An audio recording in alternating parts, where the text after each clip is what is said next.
ইন্দোনেশিয়ার রাজধানী জাকার্তায় পুলিশের গাড়ি চাপায় এক রাইড শেয়ার চালকের মৃত্যুর পর বিভিন্ন শহরে বিক্ষোভ ছড়িয়ে পড়েছে। শহরগুলোর পুলিশ কার্যালয় ঘেরাও করে প্রতিবাদ জানাচ্ছেন বিক্ষোভকারীরা।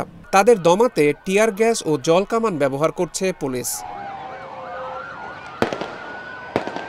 স্থানীয় সময় বৃহস্পতিবার রাতে জাকার্তায় রাজনৈতিক ও অর্থনৈতিক সংস্কারের দাবিতে আন্দোলন চলাকালে ওই রাইড শেয়ার চালকের মৃত্যু হয়। এই ঘটনায় ৭ পুলিশ কর্মকর্তার বিরুদ্ধে পেশাদার নীতিমালা লঙ্ঘনের অভিযোগ দায়ের করা হয়েছে বলে জানিয়েছে দেশটির জাতীয় পুলিশ বাহিনী।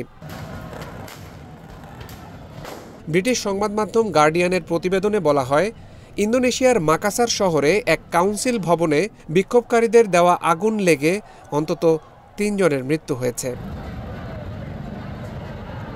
মাকাসার সিটি কাউন্সিলের কর্মকর্তা রহমত মাপাতোবা এ বিষয়ে এএফপিকে জানান, ৩ জন ব্যক্তি আগুনে ধ্বংসপ্রাপ্ত ভবনে আটকে মারা গেছেন।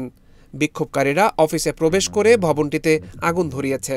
তিনি বলেন, এটি আমাদের ধারণার বাইরে ছিল। সাধারণত বিক্ষোভে লোকেরা শুধু পাথর ছোড়ে বা অফিসের সামনে টায়ার জ্বালাতো। তারা কখনো অফিসে ঢুকে আগুন দেয়নি। রাইড শেয়ার চালকের মৃত্যুর ঘটনার সুষ্ঠু তদন্তের দাবি জানিয়েছেন ইন্দোনেশিয়ার প্রেসিডেন্ট প্রাবোও সুবিয়ান্তো।